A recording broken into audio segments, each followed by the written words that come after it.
नमस्कार दोस्तों, आपका अपना चैनल भीष्म अकादमी में स्वागत है। दोस्तों, आज हम भाषा विज्ञान का ये चौथा भाग लेकर आए हैं।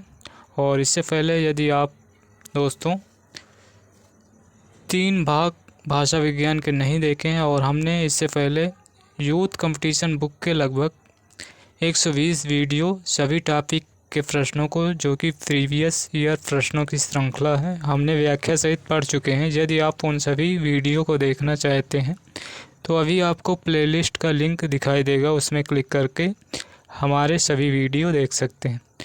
और दोस्तों, यदि सेशन पसंद आए तो लाइक और शेयर ज़रूर करें, और चैनल पर नए हैं तो चैनल को सब्सक्राइब कर लें, जिससे इसी तरह आने वाले नेक्स्ट वीडियो का नोटिफिकेशन आपको सबसे पहले मिल सके। तो चलिए देर न करते हुए भाषा विज्ञान का ये चौथा भाग है, जो कि भाषा विज्ञान का ये लास्ट वीडियो होगा। इसके बाद हम नेक्स्ट टॉपिक की शुरुआत करेंगे। तो चलिए देर न करते हुए इसकी शुरुआत करते हैं।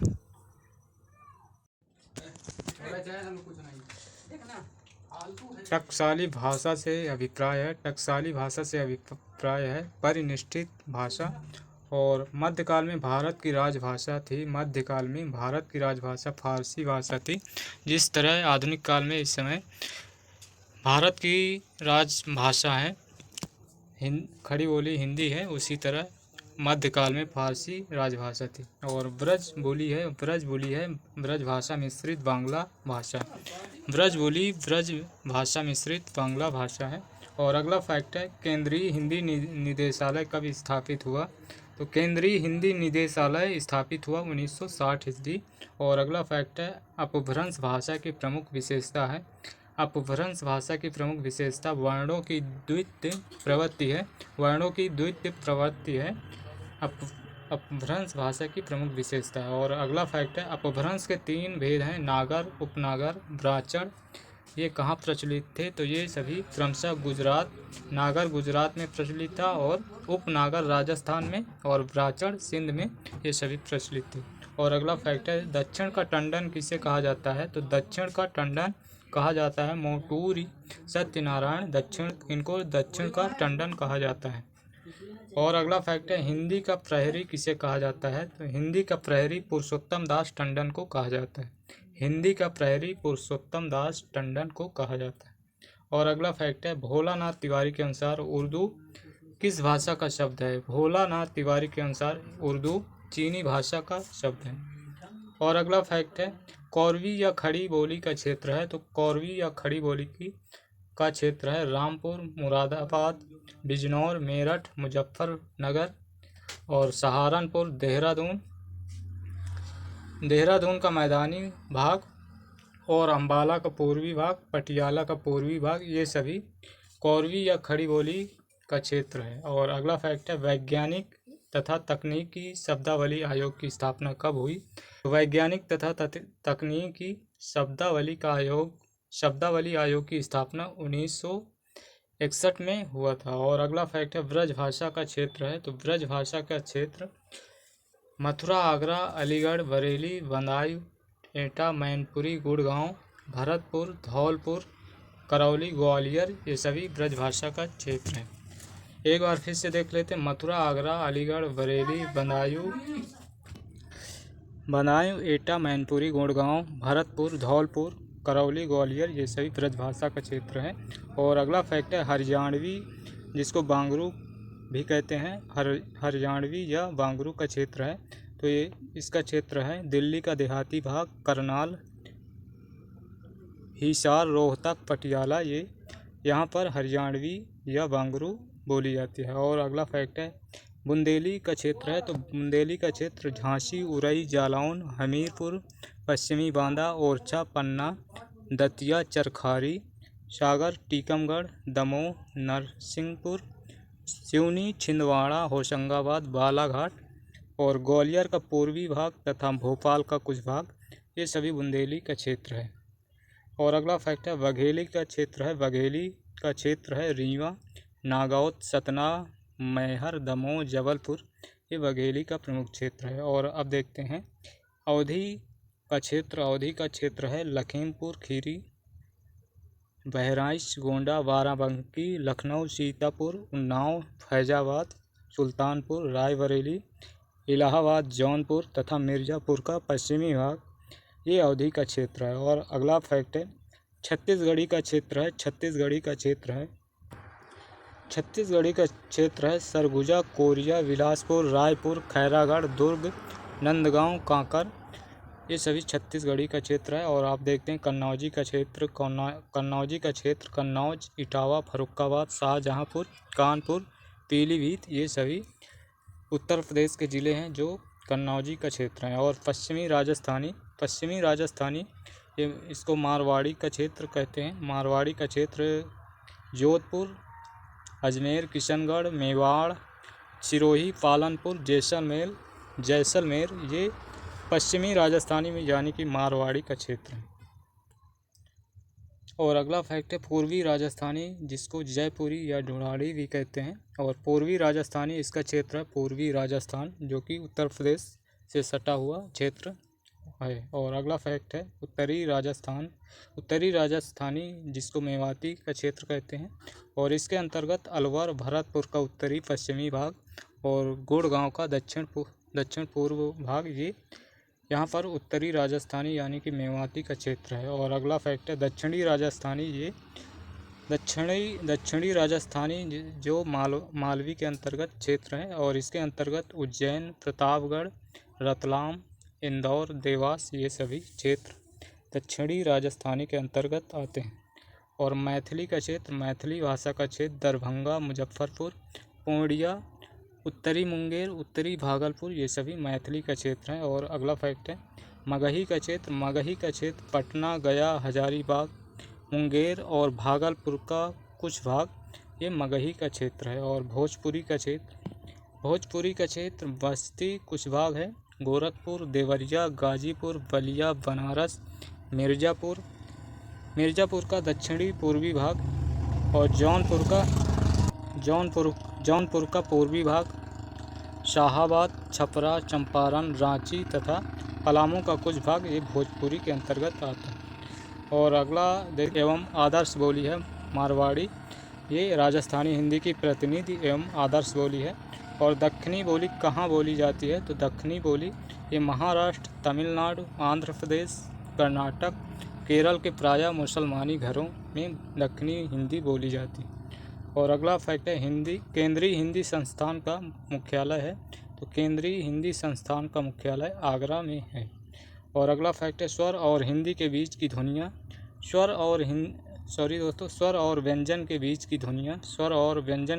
ध्वनियाँ जा, रा, लावा, जिनको अंतस्थ भी कहते हैं, या, रा, लावा कहलाती हैं, तो ये अंतस्थ ध्वनियाँ हैं। और अगला फैक्ट है नागरी तेरी यह दशा शीर्षक कविता के रचयिता हैं, तो नागरी तेरी यह दशा शीर्षक कविता के रचयिता महावीर प्रसाद द्विवेदी हैं।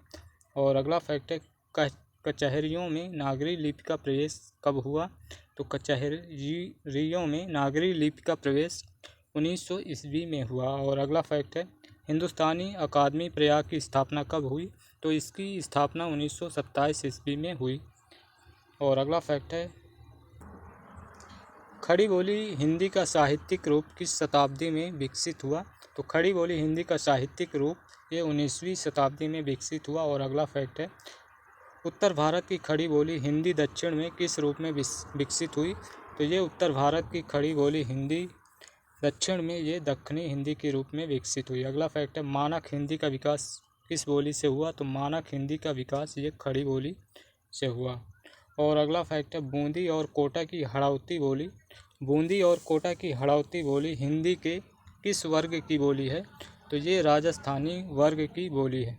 और अगला फैक्ट है साधु भाषा, टकसाली भाषा तथा परिनिष्ठित भाषा से क्या अभिप्राय है, तो ये मानक भाषा से इसका अभिप्राय है मानक भाषा से। और अगला फैक्ट है किस शताब्दी को हिंदी का प्रचार युग कहा जाता है, तो ये 19वीं शताब्दी को हिंदी का प्रचार युग कहा जाता है। और अगला फैक्ट है हिंदी, हिंदुई, उर्दू, हिंदुस्तानी इन 4 भाषा रूपों में महात्मा गांधी ने किसका समर्थन किया, तो महात्मा गांधी ने इन चारों में हिंदुस्तानी का समर्थन किया। और अगला फैक्ट है हिंदी हिंदुस्तानी के भाषा संबंधी विवाद में किसके नेतृत्व में हिंदी की विजय हुई? तो ये पुरुषोत्तम दास टंडन के नेतृत्व में हिंदी की विजय हुई। और अगला फैक्ट है, सन 1955 में राष्ट्रपति द्वारा नियुक्त राजभाषा आयोग में कितने सदस्य थे? तो राष्ट्रपति द्वारा नियुक्त राजभाषा आयोग में ये 21 सदस्य थे। और अगला फैक्ट है, पंडित किशोरीदास वाजपेयी ने 19वीं सदी के पूर्वार्ध को क्या नाम दिया? तो ये पंडित किशोरीदास वाजपेयी ने 19वीं सदी के पूर्वार्ध को नाम दिया था लाल युग। और अगला फैक्ट, जमै रस कछु होत है पढ़त ताहि सब कोय, बात अनूठी चाहिए भाषा को होए, पंक्ति किसकी है? तो ये पंक्ति भारतेंदु हरिश्चंद्र की है। और अगला फैक्ट है, उर्दू का प्रारंभिक नाम था। तो उर्दू का प्रारंभिक नाम जबान ए उर्दू ए मुअल्ला, ये उर्दू का प्रारंभिक नाम था। और अगला फैक्ट है, किसने हिंदुस्तानी को मुगलों की भाषा कहा है? तो ये ऑक्सफोर्ड डिक्शनरी ने मुगलों की भाषा को हिंदुस्तानी कहा है। और अगला फैक्ट है, राष्ट्रभाषा के संदर्भ में महात्मा गांधी हिंदुस्तानी के पक्षधर थे। हिंदुस्तानी से आशय है, तो हिंदुस्तानी से आशय है हिंदी उर्दू मिश्रित भाषा है। और अगला फैक्ट है, हिंदुस्तानी शब्द को अंग्रेजी की देन किन विद्वानों ने माना है? तो ये माना है George Grierson, doctor Dhirendra Verma ने हिंदुस्तानी शब्द को अंग्रेजी की देन माना है। और अगला फैक्ट है, उर्दू साहित्य के जन्मदाता हैं। तो उर्दू साहित्य के जन्मदाता वली साहब हैं। वली साहब उर्दू साहित्य के जन्मदाता हैं। और अगला फैक्ट, दक्खनी हिंदी के साहित्य में किस मत का प्राधान्य है? तो ये दक्खनी हिंदी के साहित्य में ये सूफी मत का प्राधान्य है। और अगला फैक्ट है, कोसली वैश्यवाड़ी हिंदी की किस बोली के अन्य नाम है? तो कोसली वैश्यवाड़ी हिंदी की ये अवधी के अन्य नाम। और अगला फैक्ट है, जाटू बांगरू अहीरों की बोली किस बोली के अन्य नाम है? तो ये हरियाणवी के अन्य नाम। और अगला फैक्ट है, राजा भोज का सपना रानी केतकी की कहानी किस भाषा में लिखा गया है? तो राजा भोज का सपना रानी केतकी की कहानी ये हिंदुस्तानी भाषा में लिखा गया है। और अगला फैक्ट है, प्राचीन भारत में कितनी लिपि प्रचलित थी? तो प्राचीन भारत में ये 2 लिपि प्रचलित थी, ब्राह्मी लिपि, खरोष्टी लिपि, ये दोनों प्रचलित थी। और अगला फैक्ट है, विदेशी भारत की संपूर्ण भाषाओं को कहते हैं? तो विदेशी भारत की संपूर्ण भाषाओं को जबाने हिंदी कहते हैं। और अगला फैक्ट है, 6वीं सदी में फारस के बादशाह नौशेख के एक दरबारी कवि ने पंचतंत्र का अनुवाद करते संस्कृत भाषा के लिए किस शब्द का प्रयोग किया है? तो ये जबाने हिंदी का प्रयोग किया। अगला फैक्ट है, हिंदवी शब्द का पहला प्रयोग कहाँ मिलता है? तो हिंदवी शब्द का पहला प्रयोग अबू सईद के फारसी इतिहास 1049 ईस्वी में मिलता है। और अगला फैक्ट है, उर्दू को जामनी भाषा किसने कहा? तो उर्दू को जामनी भाषा लल्लू लाल ने कहा। और अगला फैक्ट है, अपभ्रंश को पुरानी हिंदी मानने वाले विद्वान हैं? तो अपभ्रंश को पुरानी हिंदी मानने वाले चंद्रधर शर्मा गुलेरी, राहुल सांकृत्यायन, आचार्य शुक्ल, ये सभी अपभ्रंश को पुरानी हिंदी मानने वाले विद्वान हैं। और अगला फैक्ट है, किस विद्वान ने अपभ्रंश को हिंदी नहीं माना है किंतु परवर्ती यानी बाद की अपभ्रंश साहित्य को हिंदी के आदिकालीन साहित्य में सम्मिलित करने के पक्ष में है? तो ये हजारी प्रसाद द्विवेदी हैं। और अगला फैक्ट है, विभाषा या डायलेक्ट से आशय है? तो विभाषा या डायलेक्ट से आशय है एक प्रांत या उप प्रांत की बोली, विभाषा या डायलेक्ट से अभिप्राय है। और हिंदुस्तानी के स्थान पर हिंदी का सबसे पहले प्रयोग किसने किया? तो हिंदुस्तानी के स्थान पर हिंदी का सबसे पहले प्रयोग गिलक्रास्ट ने किया। और अगला फैक्ट है, खड़ी बोली के एक नवीन रूप को हिंदुस्तानी नाम सर्वप्रथम किसने दिया? तो खड़ी बोली के एक नवीन रूप को हिंदुस्तानी नाम सर्वप्रथम स्वामी प्राणनाथ ने दिया। और अगला फैक्ट है, आचार्य शुक्ल खड़ी बोली गद्य का पहला ग्रंथ किसे मानते हैं? तो आचार्य रामचंद्र शुक्ल ये खड़ी बोली गद्य का पहला ग्रंथ गंग कवि की रचना चंद छंद वर्णन की महिमा को मानते हैं। और अगला फैक्ट है, भाषा संवर्धनी सभा की स्थापना किसने की? तो भाषा संवर्धनी सभा की स्थापना बाबू तोताराम ने की। अगला फैक्ट है पाली भाषा का सर्वप्रथम प्रयोग कहाँ किया गया। तो पाली भाषा का सर्वप्रथम प्रयोग दीप वंश में किया गया। और अगला फैक्ट है भाषा के अर्थ में अपभ्रंश का सर्वप्रथम प्रयोग कब मिलता है। तो भाषा के अर्थ में अपभ्रंश का सर्वप्रथम प्रयोग मिलता है 6वीं शताब्दी में। और अगला फैक्ट है हिंदी में प्रचार कार्य करने वाले सर्वप्रथम महापुरुष हैं। तो सर्वप्रथम महापुरुष दयानंद सरस्वती हैं। और अगला फैक्ट है भारतेंदु हरिश्चंद्र ने किसे परदेसी भाषा नाम दिया। तो भारतेंदु हरिश्चंद्र ने खड़ी बोली को परदेसी भाषा नाम दिया। अगला है पंजाब में हिंदी का प्रचार मुख्यतः किसने किया। तो पंजाब में हिंदी का प्रचार मुख्यतः श्रद्धाराम फुलौरी ने किया। और अगला फैक्ट है भारत के लिए इंडिया शब्द कहाँ के निवासियों के द्वारा किया गया। तो भारत के लिए इंडिया शब्द ये ग्रीक निवासियों के द्वारा किया गया। और अगला फैक्ट है राजभाषा से तात्पर्य है। तो राजभाषा से तात्पर्य सरकारी कार्यालयों में प्रयुक्त भाषा है। तो हिंदी राजभाषा मानी जाती है भारत की, जो कि सरकारी कार्यालयों में प्रयुक्त भाषा है हिंदी। और अगला फैक्ट है खरोष्टी लिपि की सर्व प्रमुख विशेषता है। तो खरोष्टी लिपि की प्रमुख विशेषता ये दाएं से बाएं की ओर लिखी जाती है। और अगला फैक्ट है खरोष्टी लिपि का क्षेत्र उत्तर पश्चिमी भारत है। खरोष्टी लिपि का क्षेत्र है उत्तर पश्चिमी भारत है। और अगला फैक्ट है लिपि का प्राचीनतम और प्रारंभिक रूप था। तो लिपि का प्राचीनतम और प्रारंभिक रूप था चित्रात्मक था।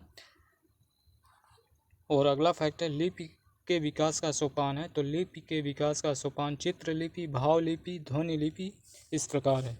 चित्रलिपि, भावलिपि, ध्वनि लिपि ये लिपि के विकास का सोपान है। और अगला फैक्ट है अर्थ परिवर्तन की दिशाएं हैं। अर्थ परिवर्तन की दिशाएं 3 हैं। अर्थ संकोच, अर्थ विस्तार, अर्थादेश ये 3 दिशाएं हैं अर्थ परिवर्तन की। और अगला फैक्ट है आधुनिक भारतीय आर्य भाषाओं का वर्गीकरण करने वाले प्रमुख विद्वान हैं। तो आधुनिक भारतीय आर्य भाषाओं का वर्गीकरण करने वाले प्रमुख विद्वान Hoernle Weber, George Grierson, doctor Sunit Kumar Chatterjee, doctor Dhirendra Verma ये सभी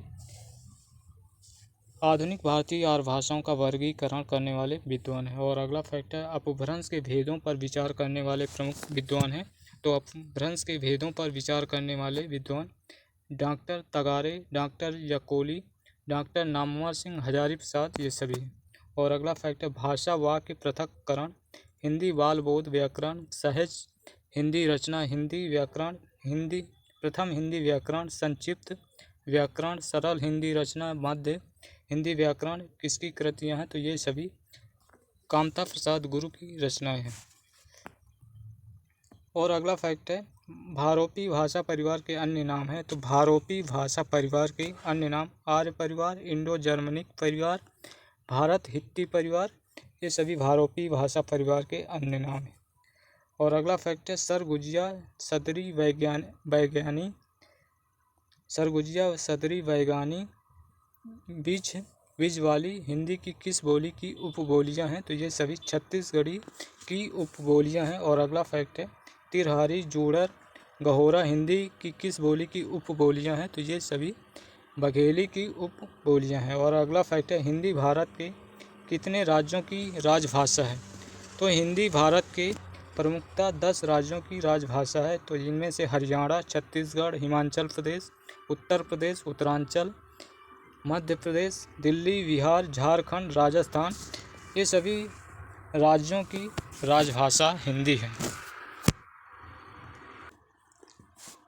अगला फैक्ट है भारत की जनसंख्या का लगभग कितना अंश हिंदी को अपनी मातृभाषा मानता है। तो भारत की जनसंख्या का लगभग 1/3 अंश हिंदी को अपनी मातृभाषा मानता है। और अगला फैक्ट है वह भाषा जिसका स्वरूप शिक्षा, संचार माध्यमों और सरकारी कामकाज में प्रतिष्ठित होती है तो कहलाती है मानक भाषा कहलाती है। और अगला फैक्ट है वैदिक संस्कृत का प्राचीनतम रूप मिलता है। तो वैदिक संस्कृत का प्राचीनतम रूप ऋग्वेद में मिलता है। और अगला फैक्ट है हिंदी की किस बोली का मॉरीशस में पर्याप्त प्रसार है। तो भोजपुरी का मॉरीशस में पर्याप्त प्रसार है। और अगला फैक्ट है अच्छी हिंदी का नमूना राष्ट्रभाषा का प्रथम व्याकरण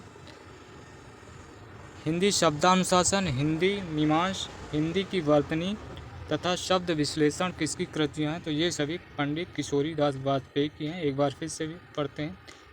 अच्छी हिंदी का नमूना, राष्ट्रभाषा का प्रथम व्याकरण, हिंदी शब्दानुशासन, हिंदी मीमांस, हिंदी की वर्तनी तथा शब्द विश्लेषण, ये सभी कृतियाँ पंडित किशोरी दास वाजपेयी की हैं। और अगला फैक्ट है, हिंदी व्याकरण की रूपरेखा, हिंदी व्याकरण की रूपरेखा किसकी कृतियाँ हैं? तो ये सभी डॉक्टर दिमसित्स की हैं, डॉक्टर दिमसित्स की हैं। और अगला फैक्ट है, नागरिक प्रचारणी पत्रिका में प्रकाशित पुरानी हिंदी शीर्षक लेख के लेखक हैं।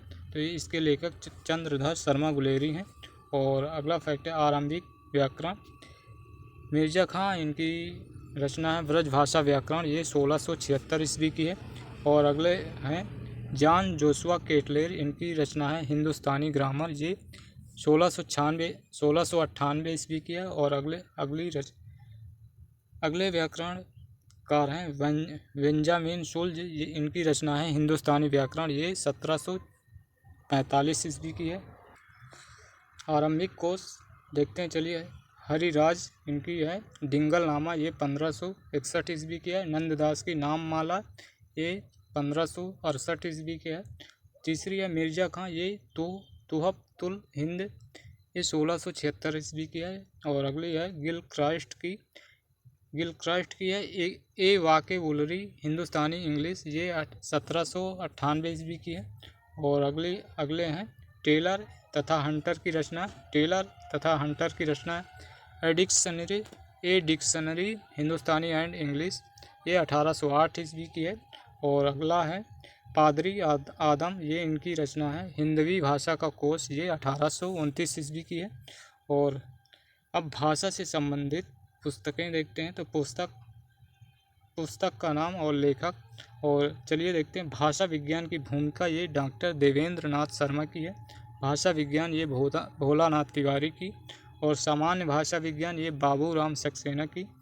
और इसके बाद भारतीय भाषा शास्त्र चिंतन की पीठिका, ये विद्यानिवास मिश्र की है। और भारतीय भाषा शास्त्र के सूत्रधार, ये रवीन्द्रनाथ श्रीवास्तव की है।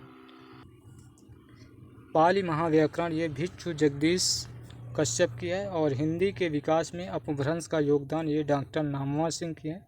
और हिंदी भाषा का समाजशास्त्र, ये रवीन्द्रनाथ श्रीवास्तव की है। और अगली है हिंदी भाषा की संरचना, ये भोलानाथ तिवारी की है, हिंदी भाषा की संरचना। और अगला है हिंदी भाषा की शब्द संरचना, ये डॉक्टर भोलानाथ तिवारी की है। और अगला है हिंदी भाषा की आर्थिक संरचना, ये भी भोलानाथ तिवारी की है। और इसके बाद हिंदी भाषा की वाक्य संरचना, ये डॉक्टर भोलानाथ तिवारी की है। और अब देखते हैं राजभाषा हिंदी समस्याएं एवं समाधान, ये देवेंद्र नाथ शर्मा की है। और 14वीं है नागरी लिपि और हिंदी वर्तनी, ये इसके लेखक डॉक्टर अनंत चौधरी हैं। 15वीं है हिंदी भाषा का उद्भव और विकास, ये डॉक्टर उदय नारायण तिवारी की। 15वीं है भाषा विज्ञान की भारतीय परंपरा और पाणिनि, ये डॉक्टर रामदेव त्रिपाठी की है। और 16वीं है ऐतिहासिक भाषा विज्ञान और हिंदी भाषा, ये डॉक्टर रामविलास शर्मा की है। और भाषा और समाज, ये रामविलास शर्मा की ये भी है। और भारत की भाषा समस्या, ये भी रामविलास शर्मा की। और अब देखते हैं भारत के प्राचीन भाषा परिवार हिंदी, ये 3 भाग में है, ये भी रामविलास शर्मा की। शब्दों का जीवन, ये भोलानाथ तिवारी की है। और भारतीय आर्य भाषा और हिंदी, ये डॉक्टर सुनीत कुमार चटर्जी की है। और 22वीं भारतीय लिपियों की कहानी, ये गुणाकर मोले की है। और 23वीं पाली हिंदी कोश, ये भदंत आनंद कौशल्यायन की है। और शब्देश्वरी, ये अरविंद कुमार की है। और कुसुम कुमार की है। और 25वीं भाषा शास्त्र की रूपरेखा, ये उदय नारायण तिवारी की। और इसके बाद हिंदी भाषा का इतिहास, ये धीरेन्द्र वर्मा की है। हिंदी भाषा का इतिहास धीरेन्द्र वर्मा की है। और अगली है हिंदी भाषा का संक्षिप्त इतिहास, ये भोलानाथ तिवारी की है। और हिंदी शब्द अर्थ प्रयोग हरदेव बाहरी की है। और अगला फैक्ट है भाषा सर्वेक्षण ग्रंथ के लेखक हैं? तो भाषा सर्वेक्षण, ये डॉक्टर जॉर्ज ग्रियर्सन की है। और अगला फैक्ट है अपभ्रंश व्याकरण के रचयिता हैं? तो अपभ्रंश व्याकरण के रचयिता हैं हेमचंद। और अगला फैक्ट है अवहट्ट भाषा थी परिनिष्ठित अपभ्रंश, और अगला फैक्ट है हिंदी भाषा को आधुनिक रूप देने में ईसाई मिशनरियों का महत्वपूर्ण हाथ है। तो ये कथन किसका है? तो ये कथन हजारी प्रसाद द्विवेदी का है। और आरंभिक भाषा सर्वेक्षण ये अमीर खुसरो, ये 1317, और विलियम कैरे ये 1815 ईस्वी की इनका समय है। 34 भाषाओं के उद्धरणों का विश्लेषण, जिनमें से प्रायः 14 हिंदी क्षेत्र से संबंध है। और तीसरे हैं ग्रियर्सन, डॉक्टर जॉर्ज ग्रियर्सन, इनका समय 1894 से 1927 ईस्वी।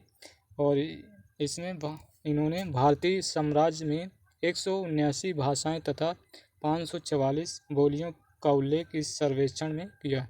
हिंदी क्षेत्र में 18 बोलियों का विवरण 5 समूह के अंतर्गत डॉक्टर जॉर्ज ग्रियर्सन ने दिया। और अगला फैक्ट है राष्ट्रभाषा प्रचार समिति वर्धा के संस्थापक हैं? तो इसके संस्थापक महात्मा गांधी हैं, 1936 में किया। और अगला फैक्ट है भव्य भारत ही हमारी मातृभूमि हरी भरी, हिंदी हमारी राष्ट्रभाषा और लिपि है नागरी। ये पंक्ति किसकी है? तो ये पंक्ति मैथिली शरण गुप्त की है। और अगला फैक्ट है वैदिक संस्कृत में कितने स्वर थे? तो वैदिक संस्कृत में 14 स्वर थे। और अगला फैक्ट है अपभ्रंश में कितने स्वर थे? अपभ्रंश में 10 स्वर थे। केंटम का अर्थ है? तो केंटम का अर्थ है 100। और अगला फैक्ट है प्रायः डिंगल भाषा का प्रयोग किस प्रकार की रचनाओं में होता था? तो डिंगल भाषा का प्रयोग वीर रस प्रधान रचनाओं में होता था। और पिंगल शैली का प्रयोग होता था। तो पिंगल शैली का प्रयोग कोमल भावों की अभिव्यंजना के लिए होता था। और अगला फैक्ट है अपभ्रंश के योग से बनी शुद्ध राजस्थानी भाषा के साहित्यिक रूप को आचार्य रामचंद्र शुक्ल ने कहा था। तो इन्होंने कहा था डिंगल कहा था। आचार्य रामचंद्र शुक्ल ने राजस्थानी भाषा के साहित्यिक रूप को डिंगल कहा था। और दोस्तों आज हम भाषा विज्ञान को समाप्त कर चुके हैं। इसके बाद हम नेक्स्ट टॉपिक को पढ़ेंगे और यहीं से हम आज की क्लास समाप्त करेंगे। और हम आप सभी से रिक्वेस्ट करेंगे कि यदि सेशन अच्छा लगा हो तो लाइक और शेयर ज़रूर करें, और चैनल पर नए हैं तो चैनल को सब्सक्राइब करें, इससे हमें मोटिवेशन मिलता है।